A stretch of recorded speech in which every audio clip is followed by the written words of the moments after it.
My name is Trish McFarland, and I'm the president of the Delaware County Chamber of Commerce, and I'm honored to be able to be here with you this afternoon as we recognize our 2021 Athena honoree, Reverend Zulin Wilkinson.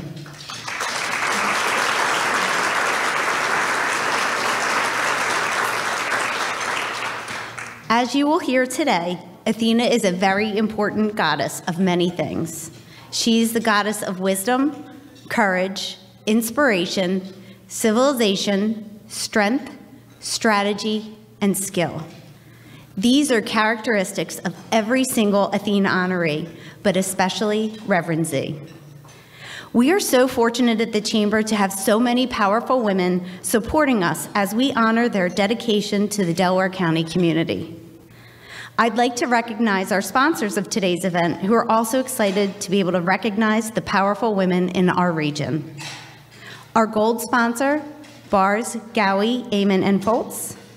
Silver sponsors, Independence Blue Cross, SAP, Pennsylvania Institute of Technology, Delaware County Community College, Mainline Today, Brinker Simpson and Company. Our bronze sponsors, AmeriHealth Caritas, Aqua and Essential Utilities Company, the Foundation for Delaware County, LPL Financial, TD Bank, Trinity Health, Mercy Catholic Medical Center, the Mercy Fitzgerald campus, WSFS Bank, and our supporting sponsors, BHCU, Crozier Health, Franklin Mint Federal Credit Union, Garrison Law, Project W, and Trinity Health Mercy Life.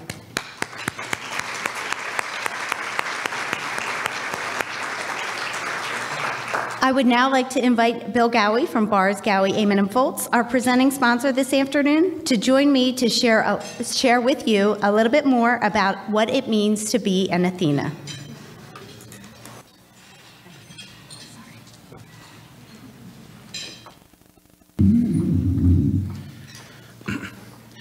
Good afternoon. As Trish mentioned, I am Bill Gowie, the managing partner at Bars, Gowie, Amon, and Foltz, and the gold sponsor this afternoon. So why are we here today? Plato said, "What is honored in our culture will be cultivated there," and the Athena leadership model has been built upon that.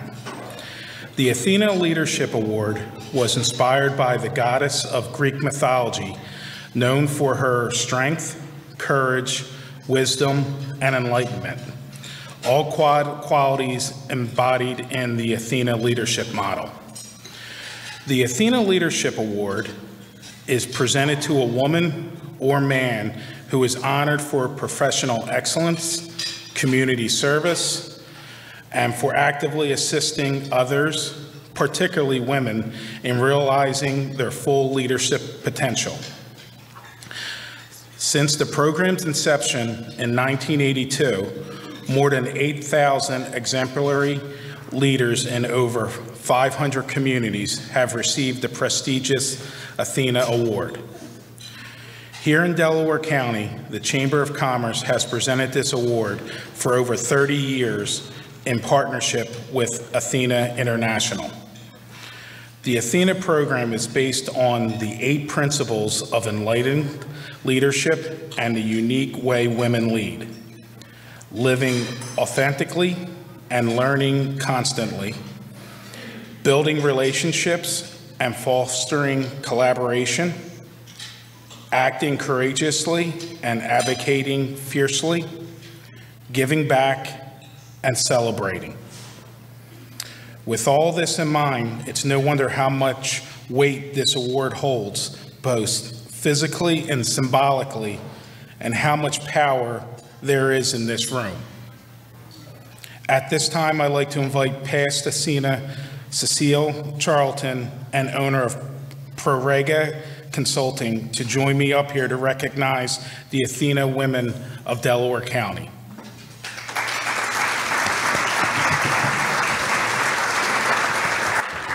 Thank you, Bill. Yes, it is my pleasure to give you the list of the wonderful women who have been given this Athena Award over the past years. We have a number of them with us today, and I'm going to ask everybody to hold your applause until we're finished. And I'm also going to ask my fellow Athenas, don't stand up until I'm done, because, you know, it'll just be uncomfortable.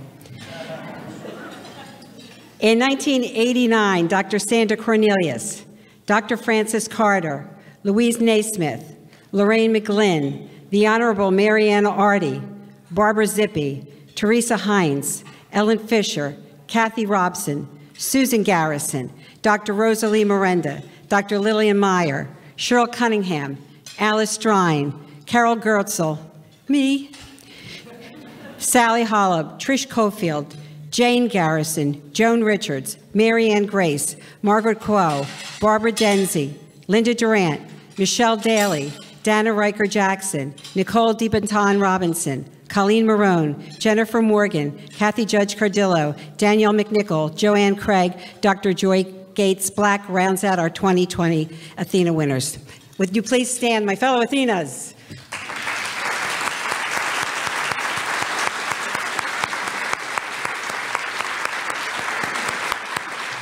Thank you, Bill.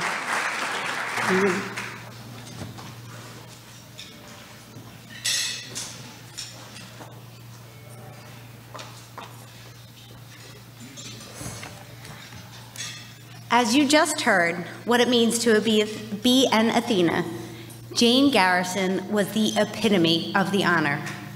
Jane was a dynamic, energetic, and passionate woman who had been a champion for the Athena Award and past recipients.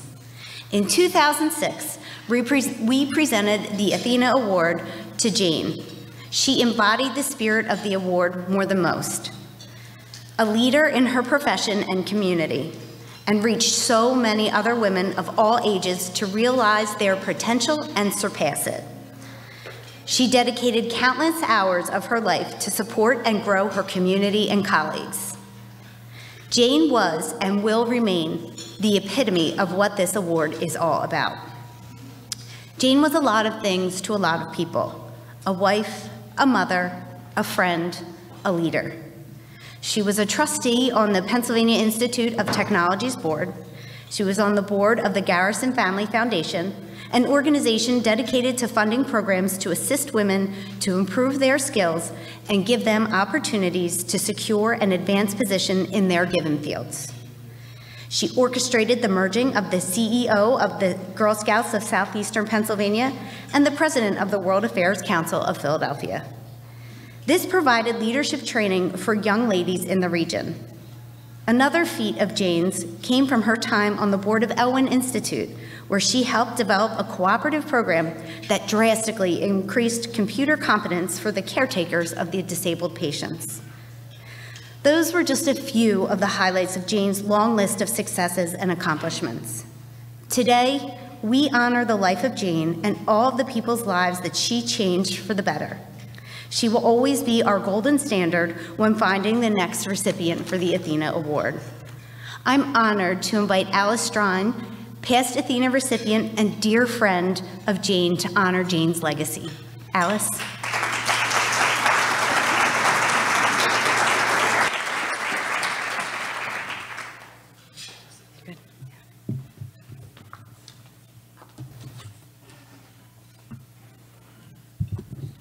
First of all, if Jane were standing here right now in front of this illustrious group, she would say, wow, that's how she started. Today is the day to honor Jane. Her many accomplishments as a woman, a businesswoman, an executive, a philanthropist, a colleague, an associate, a mother, a dear friend, and an Athena. Her family included her beloved husband and Prince Charming, Walter, sons Jim and Jack Bacon, stepchildren Bruce, Susan, Mark, Pamela, Jeff, and many grandsons. And I'm really pleased to see here tonight her oldest grandson, son of Susan Garrison, and one of her most favorite grandsons, Jonathan. Jonathan, would you stand, please? Come on. Thank you. She loved life. She really loved life, but most of all, she loved sharing it with her dashing husband, who always, with love, called her my bride. It was always my bride. I met Jane when she was invited to join the Media Theater Board of Directors for the Society of the Performing Arts. We later became board buddies and really sisters. Walter and Jane Garrison, Walter and Alice Strine, were almost inseparable as close friends and companions in adventure, truly, for almost 30 years. We were joined by 3 others, Barbara Zippi, Ock, Margaret Quo, and Sally Hollop. Yes, 5 Athenas. And we called them Lay Girls, and about a week later, they became Lay Girls and They Guys, the mission of which was to support and participate in community, social, business events, have fun, and always laugh. And you know, Jane always giggled, so any time spent with Jane was certainly exciting. At a board meeting, a conference, traveling, theater, dining, and enjoying the cuisines of the world, boxing matches, dinosaur excavations, soaring over the Rockies in a hot air balloon, or riding with Jane over the salt flats in Utah, and with Jane driving at a truly incredible speed, she earned the title of Sparkling Princess Silverfoot. She was an exemplary Athena. She was wise, she was strong, she was bright, and when it came to helping others, she was truly a warrior. Not to mention that she was gorgeous, she was chic, and she exuded elegance. She was quite a woman. She was a queen bee who got things done, and every belle of every ball. So one of her favorite hobbies was to collect exquisite pearls from all over the world, especially Asia, and create her jewelry, Creations by Jane, which if you see her friends, you'll see the pearls, and know that when she did these creative ideas, she would present them to all nonprofits to put in their silent auctions. And I could tell you, she worked hours and hours on that. She actively supported so many women and charitable organizations. You've already heard of some. One of her biggest contributions and greatest joys was the Pennsylvania Institute of Technology. Founded by Walter, she served with him as executive, administrator, and board member for 40 years. Her thoughts astute, her opinions shared. In the early 2000s, PIT broadened its mission to include education for healthcare employees. Jane took it as her own priority to assist in bringing women, especially the women of Delaware County, back to education to prepare for careers in the new fields being established in the healthcare industry.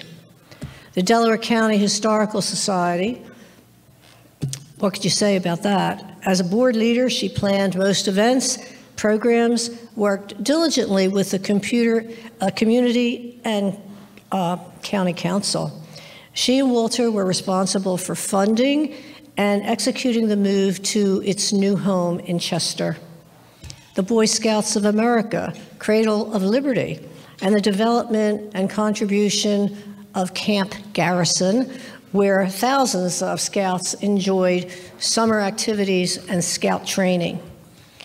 Elwyn, I don't have to mention Elwyn because she was just there all the time. The Delaware County Chamber of Commerce, she worked diligently with the Athena Committee and really supported every community event. The World Affairs Council, Surrey Services, and on and on and on. You heard what the criteria was for the International Association of Athena, and the Cherish Athena Award was based on just 3 primary things: professional elegance, community service, and actively assisting women. Jane did all of this and much, much more, where it really consumed most of her time, and she loved doing it. As you can easily see, Jane and Walter were a magnificent, caring, and successful team. They worked all the time together. The community was blessed by the results of their efforts and their accomplishments. With appreciation and respect, may we please share a moment of silence in her memory. Thank you.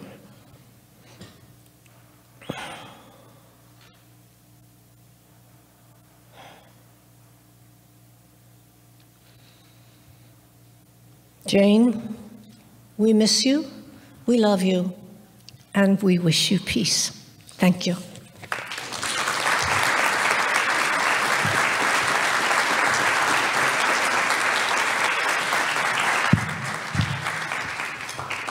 I would now like to invite PIT Board Chair, Dr. Thomas McDuffie, to say a few words about Jane. Can you hear me? Oh, good. Which one of these am I supposed to use? The short one or the tall one? Go far. Make a political statement just because I'm on the left, please. At any rate, it's a privilege, that's privilege mispronounced, to be here in front of you on these Emmy Awards for the National Academy of Motion Pictures. Tinu, you were supposed to say this is not what you're here for. Can't depend on fellow board members. But however, we could always depend on Jane. And I must tell you that all too recently, the Pennsylvania Institute of Technology has lost 3 leading lights: Walter Garrison, its imaginative founder and leader; Will Robinson, the student who became a dedicated president; and Jane Garrison. Jane started as a young registrar by giving life in an organizational sense and in an idea sense to PIT, who as a board member helped guide PIT, and who as a champion of student success kept our mission foremost in everyone's mind. Now, I don't know whether I should mention it or not, but Jane's philanthropy also supported many a student. From my perspective, the Chamber honors itself in bestowing this award upon Jane Garrison. Each of us knows and knew Jane in a slightly different way. My focus is through a PIT lens. It is a little long of tooth, since it lasted about 40 years. But I must tell you, I was always amazed at her mind-opening ideas. Jane shared these freely, openly, and wisely. It has been my honor also to call Jane a colleague and a social friend. Others, Alice proved, know her much more intimately than I. Jane excelled at social interactions, whether the setting was business-related, political, or educational. She organized wonderful parties at Crossways, where she was the smiling greeter and genial host who made everyone feel at home. At any gala, she was the belle of the ball. She always looked stunning, bejeweled, and radiant. At the same time, she could sit with the folks like me and have a conversation that you and I would absolutely enjoy. There's no denying that Jane had an idea for gorgeous colored gems, or the jewelry she crafted so stylishly and fashionably. Fortunately, Alice didn't mention that she also had a group of what I will call insect-inspired brooches. Right about here. I know because I swear one of them tried to bite me. I think it was a tarantula. Let's change my approach before I get in trouble. Ms. Garrison was dedicated to PIT. She cared deeply about our campus, the college's mission, and the success of our students. Equally dear to her were the administrators, faculty, and staff she interacted with almost daily. Jane's forte was her ability to put together graduations, special events, and convocations. These events not only enriched the lives of thousands of students, but they transformed PIT from just another school to a very special place. Jane considered leadership to be a verb, by the way. And when I say that, I mean that she knew managing existing activities required an investment of her energy, not just a withdrawal of the energy of others. To transform PIT required a vision. Often, she provided that.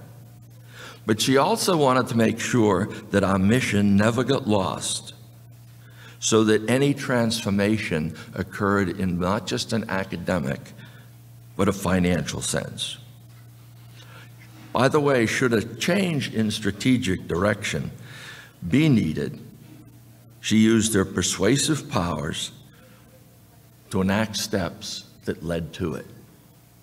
Let me state that without a doubt, Jane was a dynamo. Let me also suggest that she had more ideas in a day than I think I've had in my life. Oh, by the way, as an academically savvy former registrar, she believed that the success of our little college was measured by individual student success. Ultimately, the rallying mantra of the college today, students first, was borrowed from Jane. The school community has embraced this spirit, and the notion permeates every nook and cranny. Jane maintained the respect and regard of every board member. Her seemingly casual observations, probing questions, and hard work resulted in timely information, keen insights, and astute understanding. She knew what PIT needed and helped ensure that we attained it.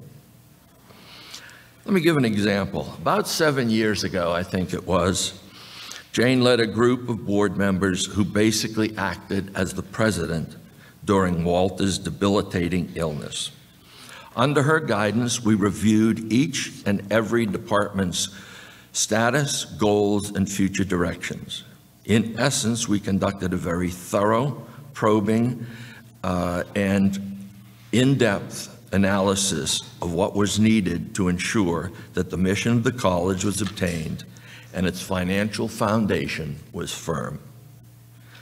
It would be remiss of me, by the way, if I didn't mention that Jane's son, Jack Bacon, was the CEO in charge of implementing the policies we concocted, and that Mr. G, as so many people called Walter, returned to the college and found it in a better condition, both academically and financially.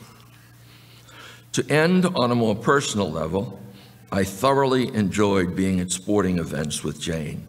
While she preferred baseball to soccer and probably football to baseball, she was surprisingly knowledgeable about each. She loved to tailgate at games and seemed to revel in its simple pleasure. Imagine with me, if you will, Jane decked out in Western wear, oh yeah, don't forget the boots, whooping it up at the Calgary Stampede.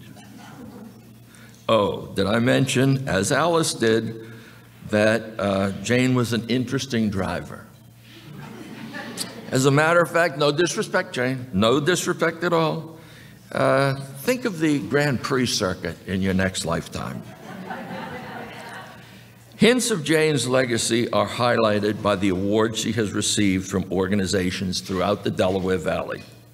Her footprints are evident throughout many of Philadelphia's major organizations.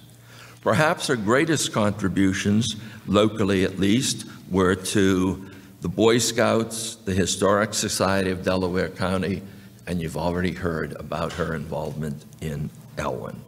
Most definitely, she helped save, guide, and support her beloved Pennsylvania Institute of Technology.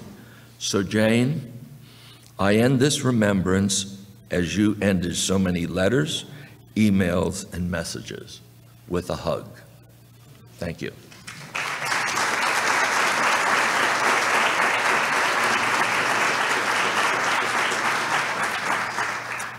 Thank you so much. And if it wasn't mentioned, we recently lost Jane this past year, and it was just our way of honoring her legacy and remembering the strong spirit that she had. So thank you for taking a couple minutes to share in her memory with us. Now I'd like to move on to the presentation of our 2021 Athena Award, and I'm going to invite our Athena Committee Chair and past recipient, Cecile, back to the podium to introduce our honoree this afternoon. Thank you, Trish. We're going to try something a little different this year. You're going to notice on your tables that you have index cards. And if you've been to a chamber event before, you know how this goes. So we're going to have our awardee this year is going to talk about her accomplishments. And afterwards, we're going to do a Q&A. So if you would like to have any questions answered, if you would just fill out the cards on the table and hold it in the air, and then our esteemed chamber staff will come around and pick them up. So hopefully everyone has a pen. Now it's my great pleasure to introduce the 2021 Athena recipient, the Reverend Zulin Gray Wilkinson.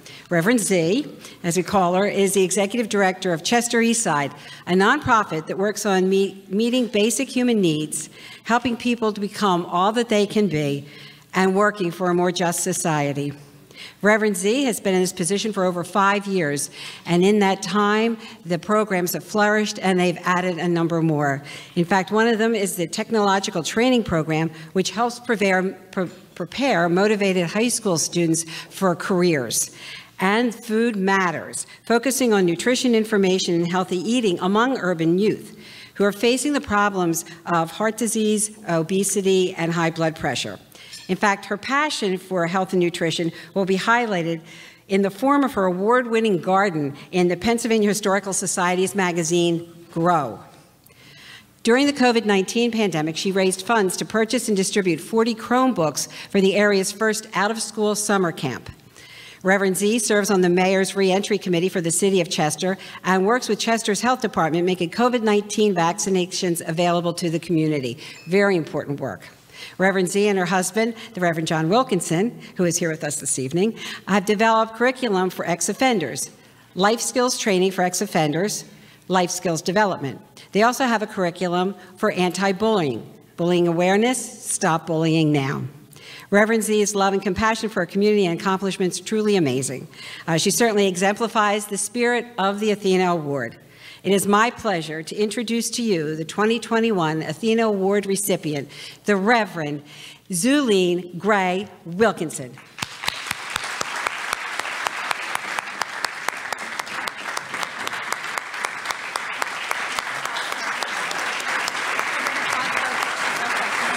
You're in the middle.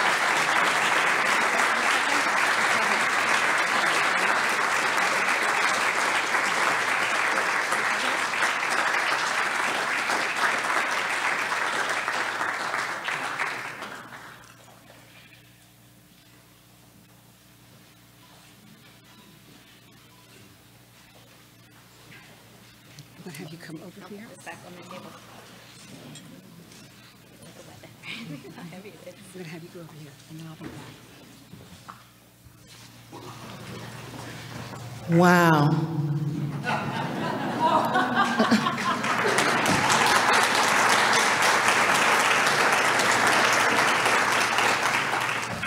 I had one question as I thought about today. Why am I here? Why am I here? Why am I here? I want to first thank God for life, for health, and for the wisdom to know the difference between what I think I know and the reality that I don't know at all. I'm grateful for family, who means so very much to me. My husband and supreme supporter, cheerleader, is with me, and I thank God and you, Dr. J, for all you mean. My mother is here today.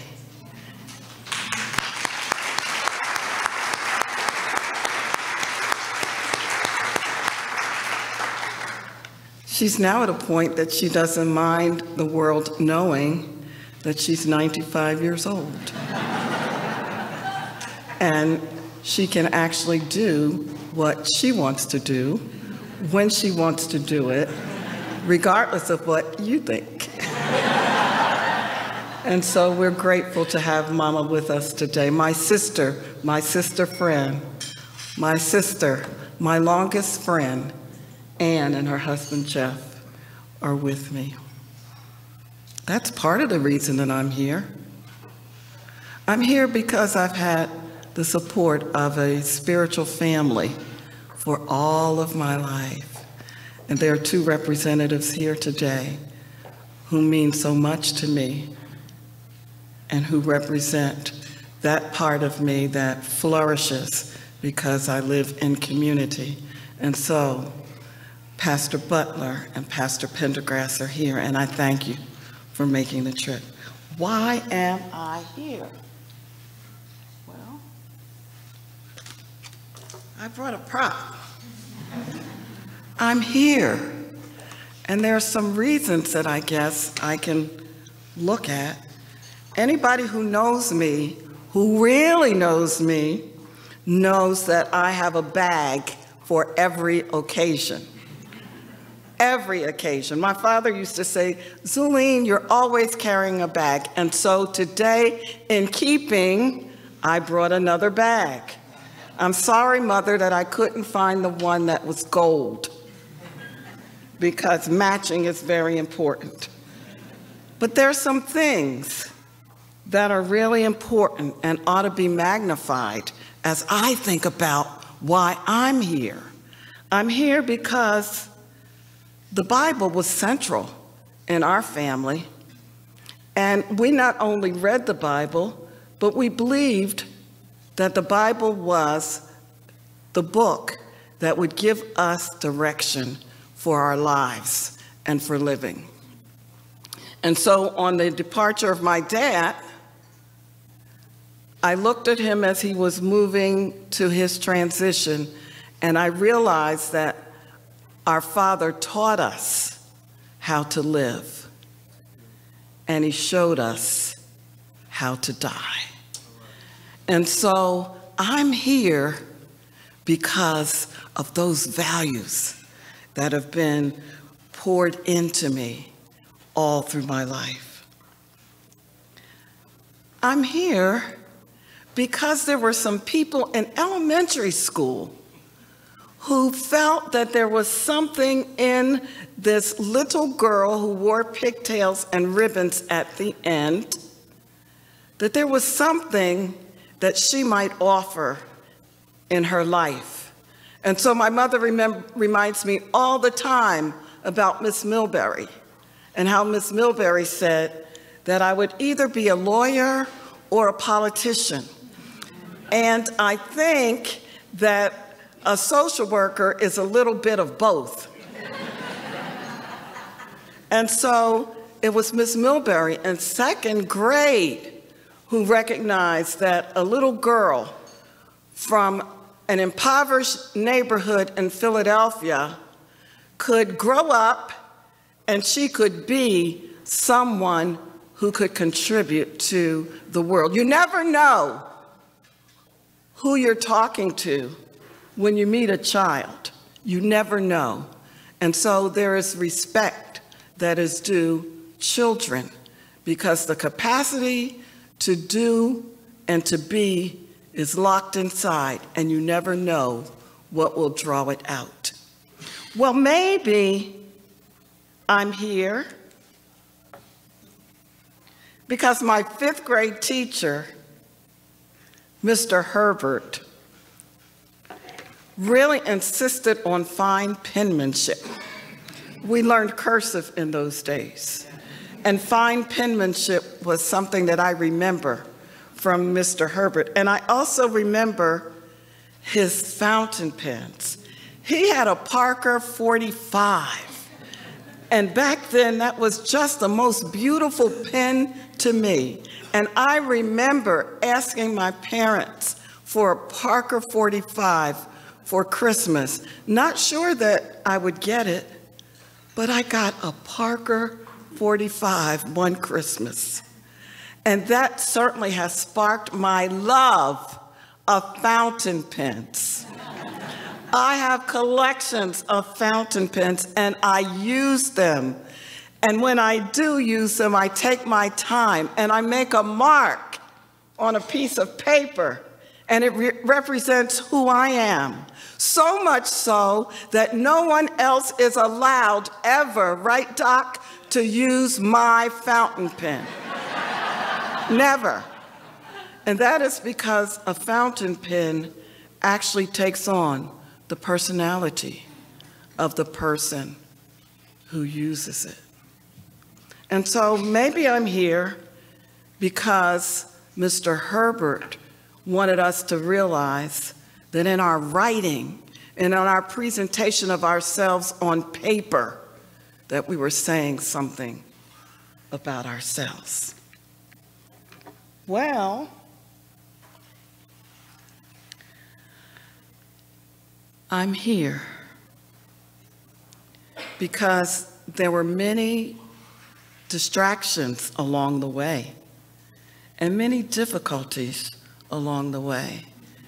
And I would be remiss if I did not say to you that there were many microaggressions along the way for a little girl from West Philadelphia whose parents hadn't finished high school, but who had a dream that all their children would, and that they would go on to further education.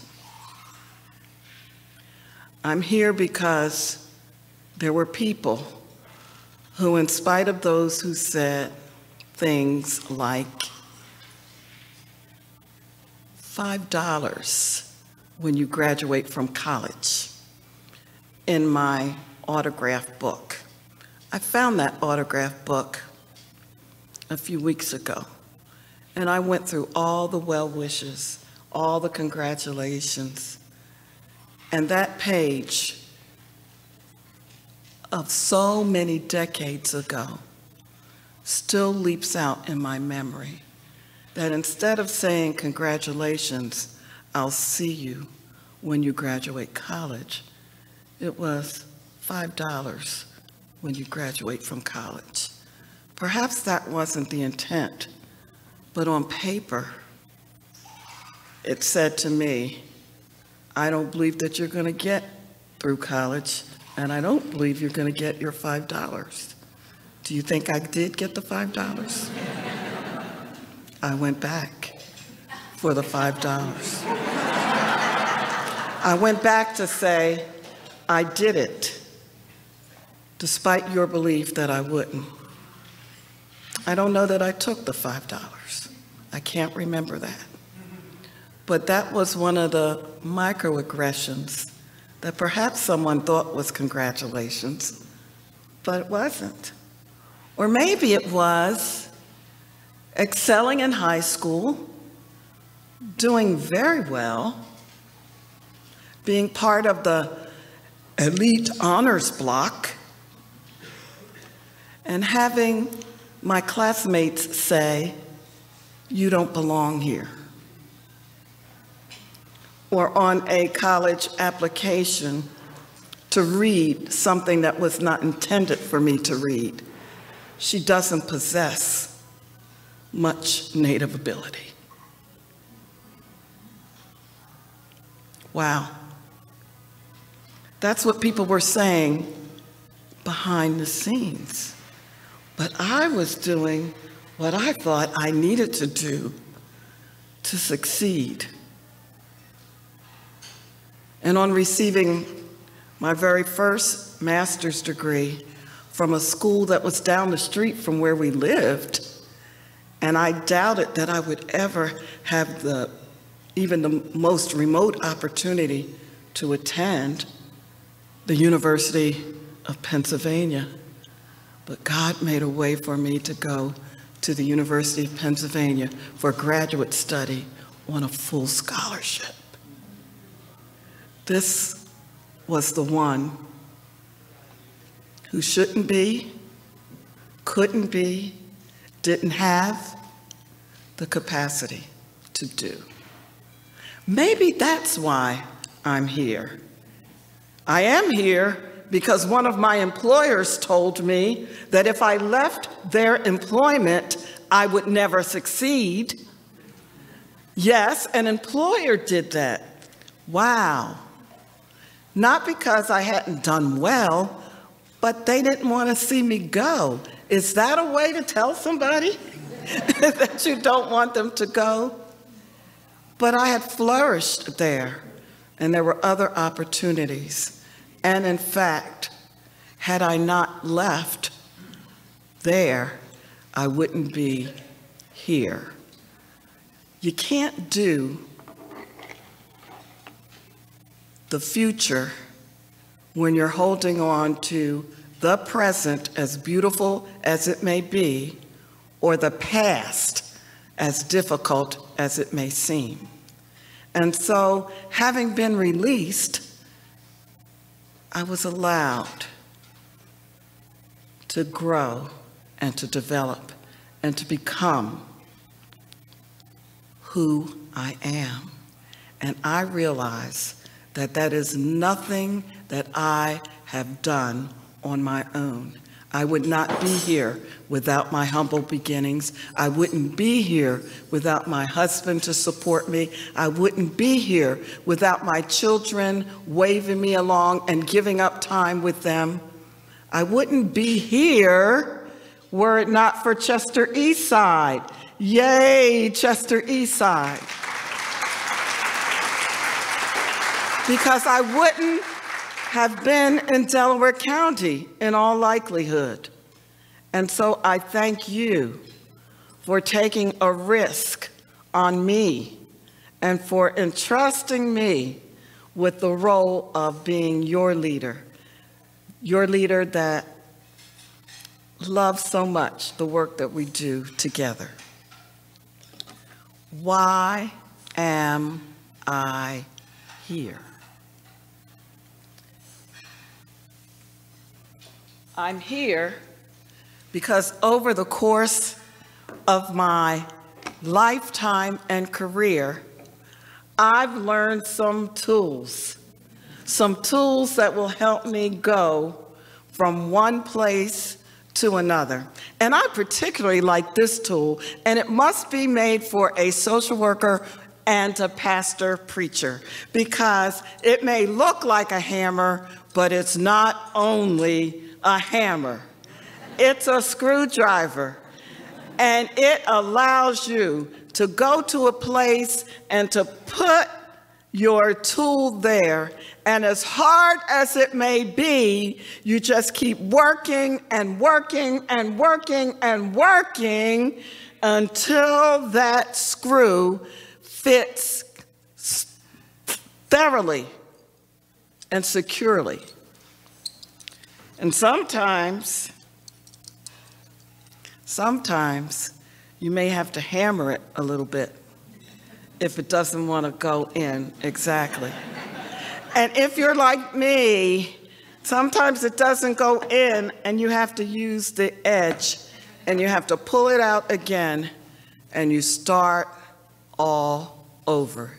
You never leave the work unfinished. You go back and you try and you try and you try again.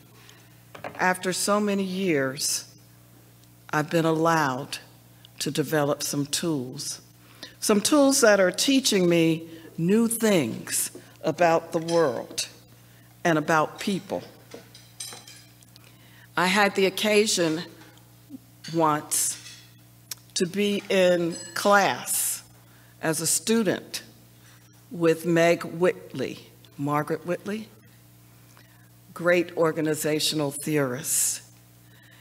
And one afternoon as I listened to her talk, I, who am not an artist, began to draw on my page a leaf. Because as she was talking, what occurred to me is that a leaf has many veins, and a bigger vein that usually attaches it to another leaf.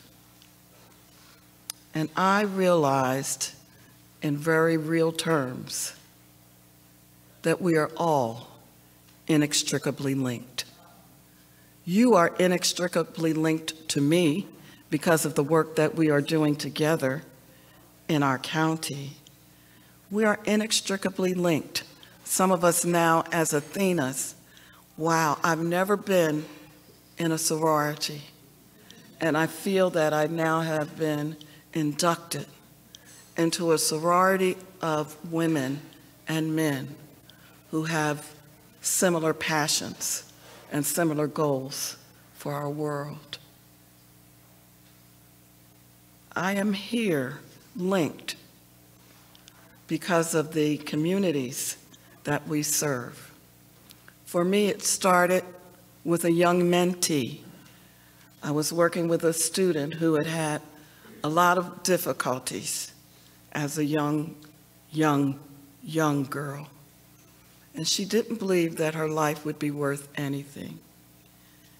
And I was very young then, but I wanted her to know that regardless of what had happened to her, that her life did not have to be the same. It was in that moment, in that time, that all of us who have enjoyed literature, it was at that moment that I realized that the autobiography of Benjamin Franklin and the great work Moby Dick were not as important as I had made them out to be.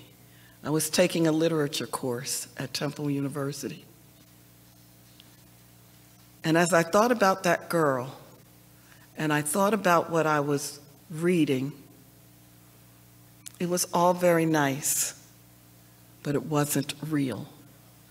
And it was at that moment that I heard a call, a clear call, walking down toward Broad and Montgomery Avenue, that I needed to be in a place where I could help girls like the one I was mentoring.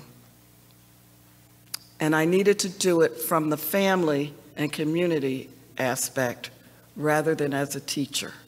Because if I could help families, then I could empower students to go to school prepared and ready to learn. And that started a career in the human services. And it's not quite over yet. I finally acknowledged my call to ministry in a very public way and went on to seminary, to a school that I dreamed of attending and never thought that I would.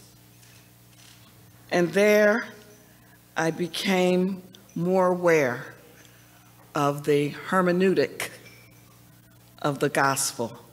Now that's a word that we use in theology, hermeneutics, and it really just means interpretation. How do I interpret the theology that is inculcated in my mind, in my spirit, in my being?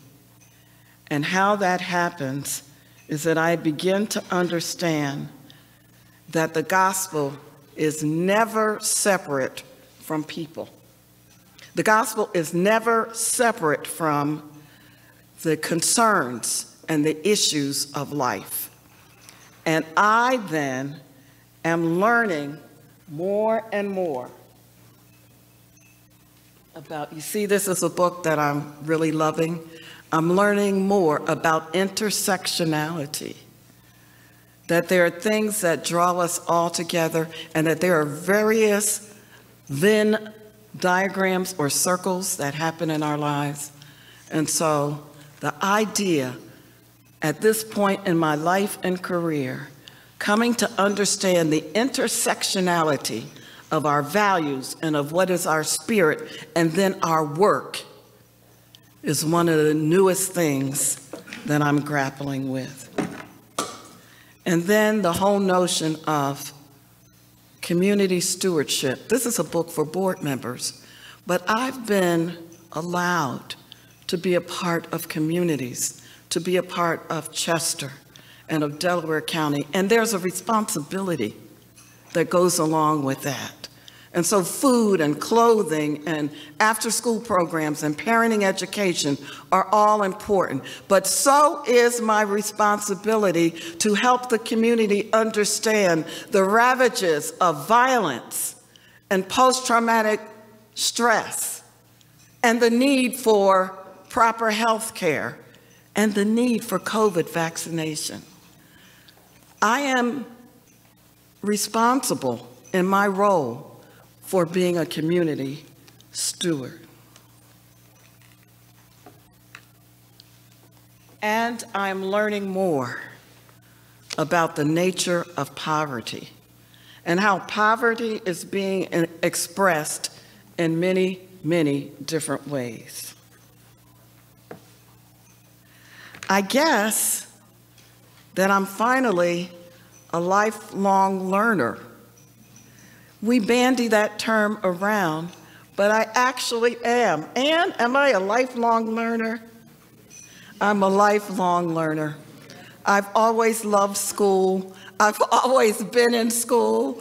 I've always been teaching, and I'm still in school. Right, Dr. Mark? I'm still in school. And I hope to get a terminal degree in April, by God's grace. If I can do the work, I'll be finished. And so, the intersection of all of this, stewardship and understanding the people, understanding how it all works together, lends to some very basic things. This is a kind of basic book. How you have success with people. And the basic thing is treat everyone with respect and with integrity. That, then, is the cornerstone of success. I am very grateful to the committee that made the selections for the Athena Awards. I'm grateful to Chester Eastside for allowing me to soar and to be who I am for the agency and for the community. I'm very grateful to each one of you who have come this afternoon to offer congratulations and support. I do not take it lightly. I am deeply humbled and grateful for this opportunity, and I will continue as long as I have breath and strength to exemplify what Athena means in our world. Blessings to all of you.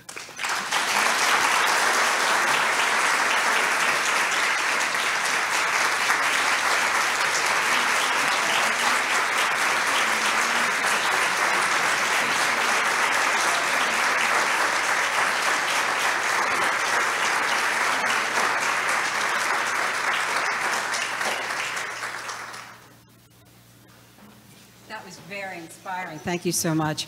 And I have to say, the wow brought me to tears. It did. So I have a few questions from the audience.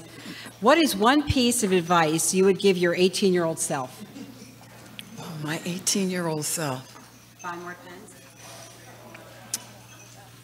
Oh, thank you. Go to college, do well, get your degree, and earn enough money to go to New York City to have a shopping spree. That was my goal. Now, I went to college and I finished, and I've not gotten to New York yet to do my shopping spree. I love that. But really, I would encourage an 18-year-old like myself to believe that they could go to college and that they could succeed. These days, I would say, find someone to walk alongside you who could be a mentor and a support. There weren't that many when I went off to college, coming from an African-American community, the one that I came from. And so that's what I would say. Find someone who you could talk to. So thank you for who you are. And can you tell us your daily spiritual priorities and what daily habits you recommend? So in the morning when I arise, it is always, thank you, Lord, for another day. And Lord, be with me in whatever I am to encounter today. May I do so as a true representative of you. Through your career in human services, was there one situation that's had a tremendous impact on you? Yes. Yes. Maybe two? Okay, two. I was a graduate student at the University of Pennsylvania, and I worked for an agency that was predominantly white. And I was brought in to work with foster children and also with young ladies who were pregnant and who were making decisions about what would happen with their children. And a family that I encountered registered a complaint against me. That was shattering. And I went into supervision with my supervisor, and she told me of this complaint. And she said, "I'm sorry, Miss Gray." We were more formal in those days. And as we talked about the situation, it was very clear to her and to me that there really wasn't anything that I had done, that I had followed protocols and I had followed my training and that I had done well. And I remember asking very timidly, "Miss Frisch, is it because I'm black?" And Miss Frisch shook her head.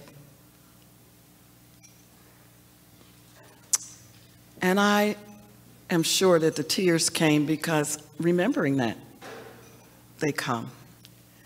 And I said, "Well, I always have to deal with this, Miss Frisch. I'm going to school. I just want to help."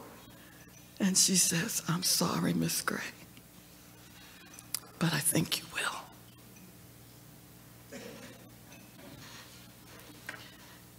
Very sobering, because those are things that you encounter as you go through a long career that I've had. That was very, very difficult. And I've had to carry that with me, knowing that I will always work my hardest, I will always work my best, and I will always try to learn from mistakes.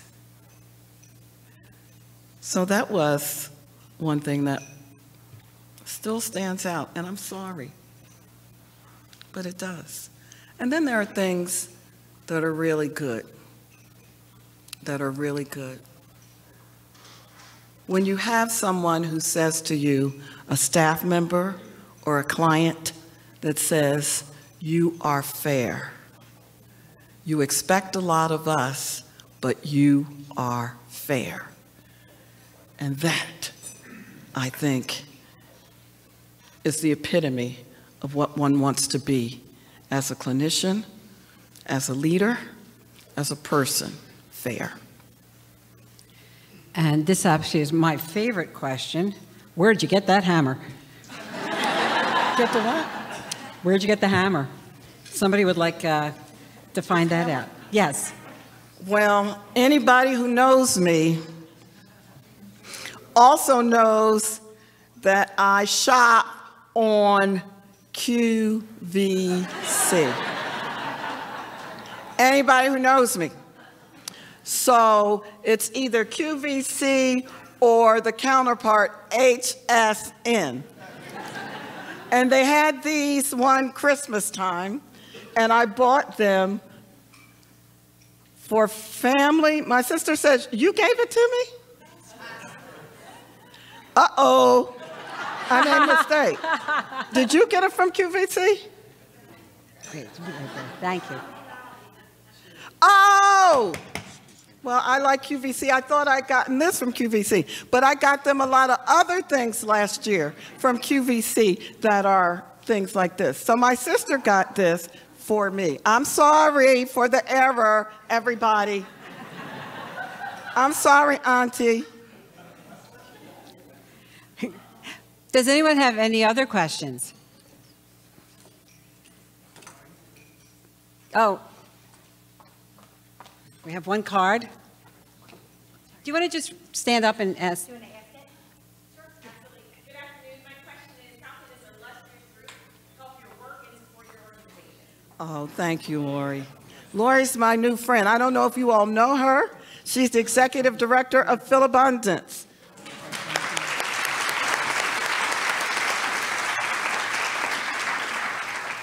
I believe that I now have many new friends, and I have a whole new network of people that I can get to know better.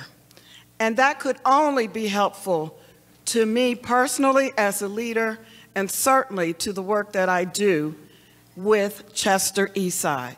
We are always looking for wonderful people who want to support our efforts, either as volunteers, on the board, on committees, certainly in our out-of-school time programming, in our food pantry. My food pantry is asking me every week, Reverend Z, can you get us some volunteers? So maybe some of you have networks that we could connect to. Now, I don't want to be a preacher and take an offering, but I will. So if anybody wants to give an offering, tangible ones, to Chester Eastside, we can use them. And I promise you that whatever the offering is assigned to do, that is what we do. Thank you so much. Thank you.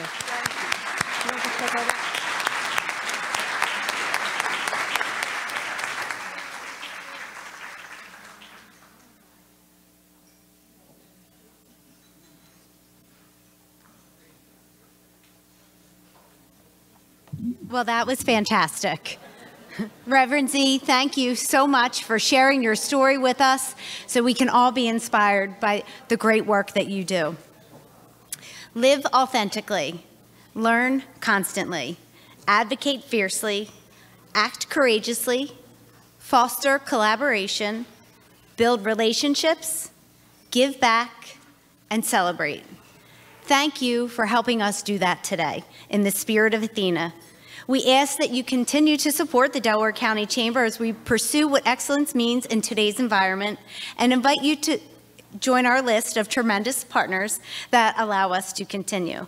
Again, I want to recognize our sponsors of Bars, Gowie, Amon, and Foltz, Independence Blue Cross, SAP, Pennsylvania Institute of Technology, Delaware County Community College, Mainline Today, Brinker Simpson and Company, AmeriHealth Caritas, Aqua, Essential Utilities Company, the Foundation for Delaware County, LPL Financial, TD Bank, Trinity Health, Mercy Catholic Medical Center, Mercy Fitzgerald Campus, WSFS Bank, BHCU, Crozier Health, Franklin Mint Federal Credit Union, Garrison Law, Project W, and Trinity Health Mercy Life.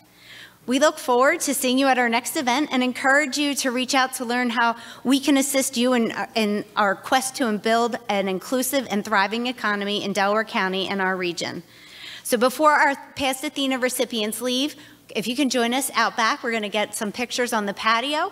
And we invite you to come to our upcoming events, so check out our chamber calendar.